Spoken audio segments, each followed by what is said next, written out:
ओम साईं। श्री साईं सच्चरित्र अध्याय 35। इस अध्याय में भी उदी का महात्म्य ही वर्णित है। इसमें ऐसी दो घटनाओं का उल्लेख है कि परीक्षा करने पर देखा गया कि बाबा ने दक्षिणा अस्वीकार कर दी। पहले इन घटनाओं का वर्णन किया जाएगा। आध्यात्मिक विषयों में सांप्रदायिक प्रवृत्ति उन्नति के मार्ग में एक बड़ा रोड़ा है। निराकारवादियों से कहते सुना जाता है कि ईश्वर की सगुण उपासना केवल एक भ्रम ही है और संतगण भी अपने सदृश ही सामान्य पुरुष हैं। इस कारण उनकी चरण वंदना कर उन्हें दक्षिणा क्यों देनी चाहिए। अन्य पंथों के अनुयायियों का भी ऐसा ही मत है कि अपने सद्गुरु के अतिरिक्त अन्य संतों को नमन तथा उनकी भक्ति ना करनी चाहिए। इसी प्रकार की अनेक आलोचनाएं साईं बाबा के संबंध में पहले सुनने में आया करती थी तथा अभी भी आ रही हैं। किसी का कथन था कि जब हम शिरडी गए तो बाबा ने हमसे दक्षिणा मांगी। क्या इस भांति दक्षिणा ऐंठना एक संत के लिए शोभनीय था? जब वे इस प्रकार आचरण करते हैं तो फिर उनका साधु धर्म कहाँ रहा। परंतु ऐसी भी कई घटनाएं अनुभव में आई हैं कि जिन लोगों ने शिरडी जाकर अविश्वास से बाबा के दर्शन किए, उन्होंने ही सर्वप्रथम बाबा को प्रणाम कर प्रार्थना भी की। ऐसे ही कुछ उदाहरण आगे दिए जाते हैं। काका महाजनी के मित्र। काका महाजनी के मित्र निराकारवादी तथा मूर्ति पूजा के सर्वथा विरुद्ध थे। कौतूहलवश वे काका महाजनी के साथ दो शर्तों पर शिरडी चलने को सहमत हो गए कि पहली, बाबा को नमस्कार ना करेंगे और दूसरी, ना ही उन्हें कोई दक्षिणा देंगे। जब काका ने स्वीकारात्मक उत्तर दे दिया तब फिर शनिवार की रात्रि को उन दोनों ने बंबई से प्रस्थान कर दिया और दूसरे ही दिन प्रातःकाल शिरडी पहुंच गए। जैसे ही उन्होंने मस्जिद में पैर रखा, उसी समय बाबा ने उनके मित्र की ओर थोड़ी देर देखकर उनसे कहा कि अरे आइए श्रीमान, पधारिए, आपका स्वागत है। इन शब्दों का स्वर कुछ विचित्र सा था और उनका स्वर प्राय उन मित्र के पिता के बिल्कुल अनुरूप ही था। तब उन्हें अपने कैलाशवासी पिता की स्मृति हो आई और वे आनंद विभोर हो गए। क्या मोहिनी थी उस स्वर में। आश्चर्ययुक्त स्वर में उनके मित्र के मुख से निकल पड़ा कि निस्संदेह ये स्वर मेरे पिताजी के ही हैं। तब वे शीघ्र ही दौड़ कर गए और अपनी सब प्रतिज्ञाएं भूलकर उन्होंने बाबा के श्री चरणों पर अपना मस्तक रख दिया। बाबा ने काका से तो दोपहर में तथा विदा लेते समय 2 बार दक्षिणा मांगी, परंतु मित्र से एक शब्द भी ना कहा। उनके मित्र ने फुसफुसाते हुए कहा कि भाई देखो, मुझे बाबा ने तुमसे तो 2 बार दक्षिणा मांगी, परंतु मैं भी तो तुम्हारे साथ हूँ, फिर वे मेरे साथ इस प्रकार उपेक्षा क्यों करते हैं। काका ने उत्तर दिया कि बेहतर तो ये होगा कि तुम स्वयं ही बाबा से पूछ लो। बाबा ने पूछा कि क्या कानाफूसी हो रही है।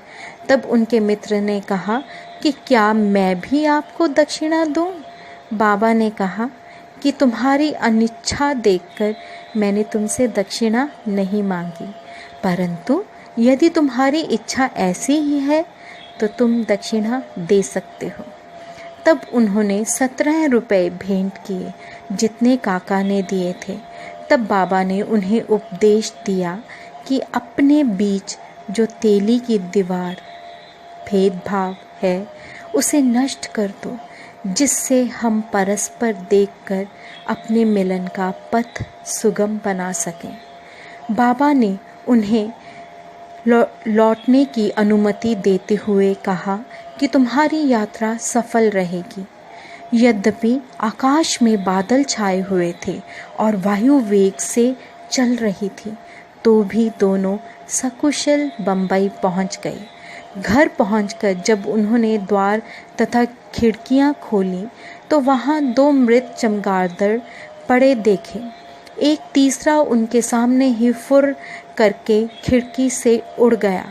उन्हें विचार आया कि यदि मैंने खिड़की खुली छोड़ी होती तो इन जीवों के प्राण अवश्य बच गए होते, परंतु फिर उन्हें विचार आया कि ये उनके भाग्यानुसार ही हुआ है और बाबा ने तीसरे के प्राण रक्षा हेतु ही हमें शीघ्र ही वहाँ से वापस भेज दिया। काका महाजनी के सेठ।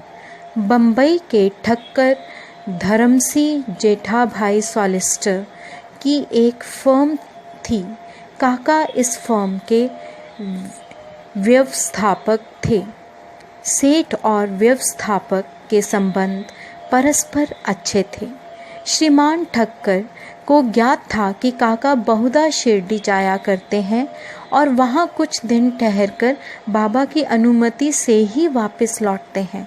कौतूहलवश बाबा की परीक्षा करने के विचार से उन्होंने भी होली उत्सव के अवसर पर काका के साथ ही शिरडी जाने का निश्चय किया। काका का शिरडी से लौटना सदैव अनिश्चित सा ही रहता था, इसलिए अपने साथ एक मित्र को लेकर वे तीनों रवाना हो गए। मार्ग में काका ने बाबा को अर्पित करने हेतु 2 सेर मुनक्का मोल लिए। ठीक समय पर शिरडी पहुंचकर वे उनके दर्शनार्थ मस्जिद में गए। बाबा साहेब त्रिखंड भी तब वहीं पर थे। श्री ठक्कर ने उनसे आने का हेतु पूछा। त्रिखंड ने उत्तर दिया कि मैं तो दर्शन के लिए ही आया हूँ, मुझे चमत्कारों से कोई प्रयोजन नहीं। यहाँ तो भक्तों की हार्दिक इच्छाओं की पूर्ति होती है। काका ने बाबा को नमस्कार उन्हें मुनक्के अर्पित किए। तब बाबा ने उन्हें वितरित करने की आज्ञा दे दी। श्रीमान ठक्कर को भी कुछ मुनक्के मिले। एक तो उन्हें मुनक्का रुचिकर न लगता था, दूसरा इस प्रकार अस्वच्छ खाने की डॉक्टर ने मनाही करी थी, इसलिए वे कुछ निश्चय ना कर सके और ना चाहते हुए भी उन्हें ग्रहण करना पड़ा और फिर दिखावे मात्र के लिए ही उन्होंने मुंह में डाल लिया। अब समझ में ना आता था कि उनके बीजों का क्या करें। मस्जिद के फर्श पर तो थूका नहीं जा सकता था, इसलिए उन्होंने वह बीज अपनी इच्छा के विरुद्ध अपने खीसे में डाल लिए और सोचने लगे कि जब बाबा संत हैं तो ये बात उन्हें कैसे अविदित रह सकती है कि मुझे मुनक्के नापसंद हैं। फिर क्या वे मुझे इसके लिए लाचार कर सकते हैं? जैसे ही ये विचार उनके मन में आया, बाबा ने उन्हें कुछ और मुनक्के दिए, पर उन्होंने खाया नहीं और अपने हाथ में ले लिया। तब बाबा ने उन्हें खा लेने को कहा। उन्होंने आज्ञा का पालन किया और चबाने पर देखा कि वह सब निर्बीज हैं। वे चमत्कार की इच्छा रखते थे, इसलिए उन्हें देखने को मिल गया। उन्होंने सोचा कि बाबा समस्त विचारों को तुरंत जान लेते हैं और मेरी इच्छा अनुसार ही उन्हें बीज रहित बना दिया है। क्या अद्भुत शक्ति है उनमें।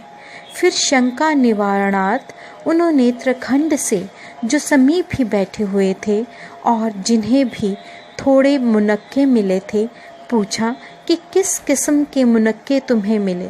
उत्तर मिला, अच्छे बीजों वाले। श्रीमान ठक्कर को तब और भी आश्चर्य हुआ कि यदि बाबा वास्तव में संत हैं तो अब सर्वप्रथम मुनक्के काका को ही दिए जाने चाहिए। इस विचार को जानकर बाबा ने कहा कि अब पुनः वितरण काका से ही आरंभ होना चाहिए। ये सब प्रमाण श्री ठक्कर के लिए पर्याप्त थे।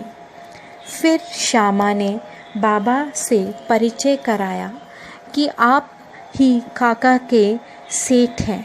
बाबा कहने लगे कि ये उनके सेठ कैसे हो सकते हैं, इनके सेठ तो बड़े विचित्र हैं। काका इस उत्तर से सहमत हो गए। अपना हठ छोड़कर ठक्कर ने बाबा को प्रणाम किया और वाड़े को लौट आए। मध्य की आरती समाप्त होने के उपरांत वे बाबा से प्रस्थान करने की अनुमति प्राप्त करने के लिए मस्जिद में आए। श्यामा ने उनकी कुछ सिफारिश की। तब बाबा इस प्रकार बोले, एक सनकी मस्तिष्क वाला सभ्य पुरुष था जो स्वस्थ और धनी भी था। शारीरिक तथा मानसिक व्यथाओं से मुक्त होने पर भी वे स्वतः ही अनावश्यक चिंताओं में डूबा रहता और व्यर्थ ही यहाँ वहाँ भटककर अशांत बना रहता था। कभी वह स्थिर और कभी चिंतित रहता था। उसकी ऐसी स्थिति देखकर मुझे दया आ गई और मैंने उससे कहा कि कृपया अब आप अपना विश्वास एक इच्छित स्थान पर स्थिर कर लें। इस प्रकार व्यर्थ भटकने से कोई लाभ नहीं। शीघ्र ही एक निर्दिष्ट स्थान चुन लो। इन शब्दों से ठक्कर की समझ में तुरंत आ गया कि ये सर्वथा मेरी ही कहानी है। उनकी इच्छा थी कि काका भी हमारे साथ ही लौटें। बाबा ने उनका ऐसा विचार जानकर काका को सेठ के साथ ही लौटने की अनुमति दे दी। किसी को विश्वास न था कि काका इतने शीघ्र शिरडी से प्रस्थान कर सकेंगे। इस प्रकार ठक्कर को बाबा द्वारा विचार जानने का एक और प्रमाण मिल गया। तब बाबा ने काका से 15 रुपये दक्षिणा मांगी और कहने लगे कि यदि मैं किसी से 1 रुपया दक्षिणा लेता हूँ तो उसे 10 गुना लौटाया करता हूँ। मैं किसी की कोई वस्तु बिना मूल्य नहीं लेता और ना ही प्रत्येक से मांगता ही हूँ। जिसकी ओर फकीर ईश्वर इंगित करते हैं उससे ही मैं मांगता हूँ, और जो गत जन्म का ऋणी होता है उसकी ही दक्षिणा स्वीकार हो जाती है। दानी देता है और भविष्य में सुंदर उपज का बीजारोपण करता है। धन का उपयोग धर्मोपार्जन के निमित्त ही होना चाहिए। यदि धन व्यक्तिगत आवश्यकताओं में व्यय किया गया तो ये उसका दुरुपयोग है। यदि तुमने पूर्व जन्मों में दान नहीं दिया है तो इस जन्म में पाने की आशा कैसे कर सकते हो। इसलिए यदि प्राप्ति की आशा रखते हो तो अभी दान करो।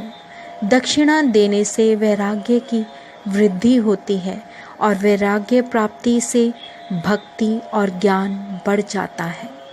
1, 2 और 10 गुना लो। इन शब्दों को सुनकर श्री ठक्कर ने भी अपना संकल्प भूलकर बाबा को 15 रुपये भेंट किए। उन्होंने सोचा कि अच्छा ही हुआ जो मैं शिरडी आ गया।